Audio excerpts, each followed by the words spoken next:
Peggy 18.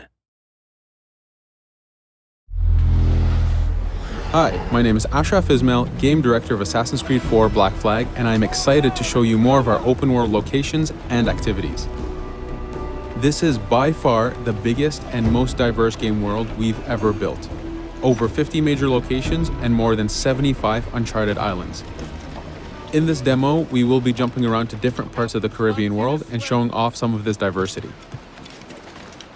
Here we are on Andreas Island, a coconut island with a pirate village. Up ahead, we have a tavern. Taverns are places where you can hire crew, pay for secret information about valuable convoys, you can play mini-games, and of course, you can have a drink. To gain access to all of this, you need to prove yourself with your fists.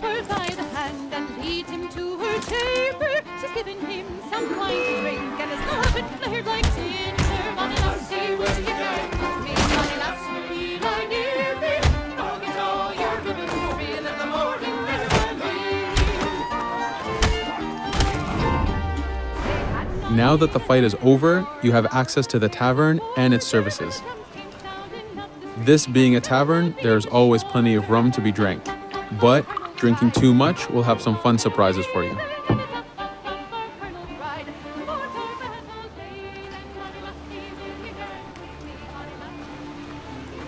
Now let's head to that viewpoint and sync up. Each viewpoint in the game is a small navigation puzzle to reach the top. Synchronizing unfogs the map, showing you nearby collectibles and activities, and it also becomes a fast travel point so that you can quickly get back here.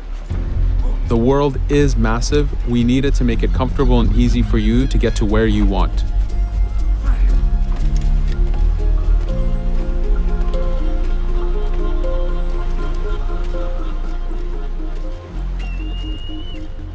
These viewpoints are also an opportunity for us to show off how beautiful and expansive this world really is.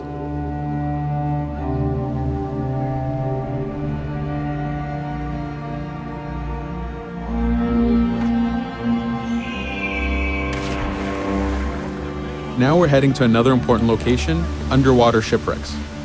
We are now able to access these locations because we recently purchased a diving bell. These are real 18th century devices that pirates and sailors used to access the underwater. Underwater is how the golden age of piracy started. Through an incredible hurricane, tons and tons of Spanish gold was lost at the bottom of the seabed. This attracted poor, jobless sailors and pirates to dive down and grab this treasure. It was important for us to include the underwater as a new environment because it was so important to the history of piracy. The underwater is full of unknown dangers and predators.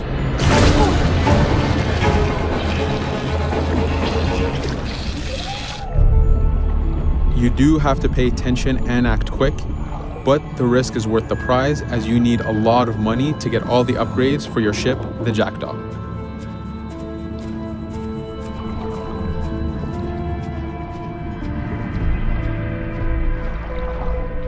Stealth is very important even in the underwater.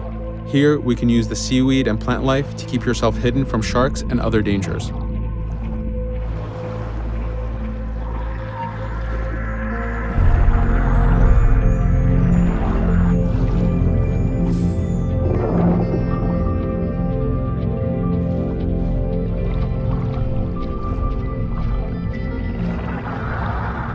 This is an air barrel. It's a one-time air refill, so use them wisely. Of course, you can always go back to the diving bell to refill. We are going to move to a different location now. This is a smuggler cave. This one happened to be accessed from the underwater, but not all of them are. Here, we ran in without looking around, and this got us in a little bit of trouble. But it was only 2 guys and we took one by surprise, so not too bad. Caves are heavy stealth locations. Stealth is key in this game. We've put a lot of effort in to make it a valuable and exciting gameplay for players. Since we came from the underwater, Edward does not have his weapons or guns. You will have to use your stealth tools to get through this. Here, we will utilize the whistle to take out the brute.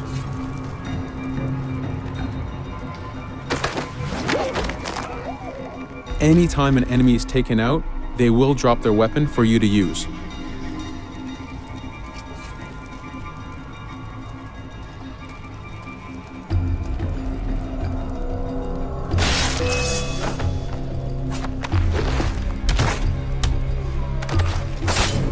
Again, we are taking these guys by surprise and using their own weapons against them.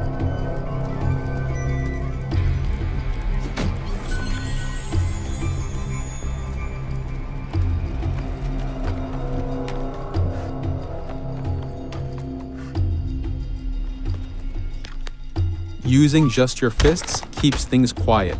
This allows you to take advantage over the second guard.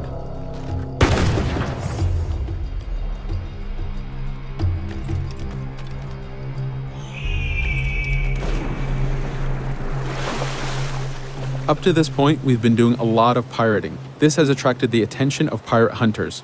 This is fed back to you with the clashing swords above the health bar. This is a first level hunter after us.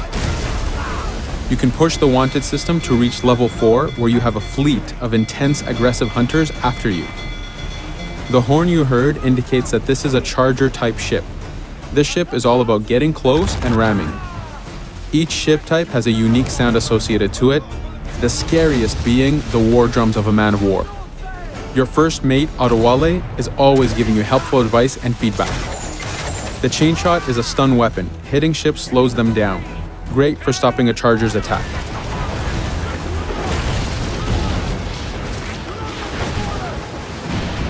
As the masts come down, we can start a boarding. We need to take out 10 crew members to win the boarding. Of course, we can do it any way we want. In this case, since this is a smaller ship, the swivel gun is very efficient.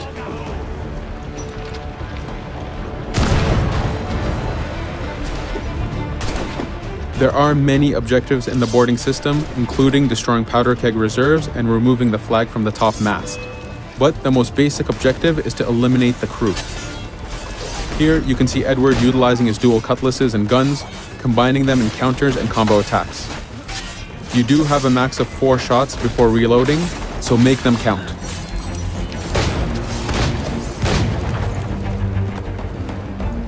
Plundering a hunter allows you to send a very powerful ship to your fleet.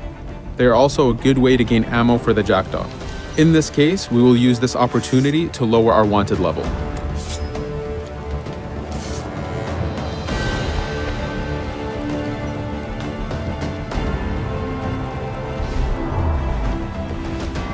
A very important new activity in Black Flag is harpooning. Historically, pirates harpooned as a source of income. Ready the whaleboat, lads.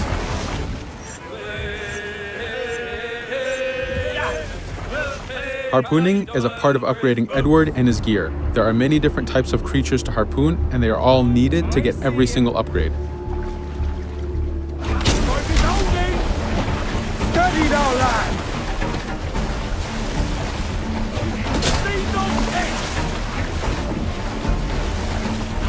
Success!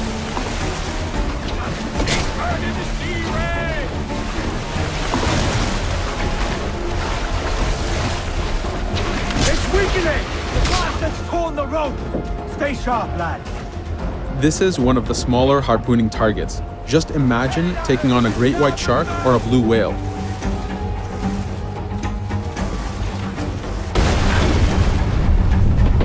This one's dangerous! The harpooning activity itself has upgrades, and you will need them to take on the bigger targets. You can upgrade the health of the rowboat, the number of harpoons you carry, and the damage of the harpoons themselves.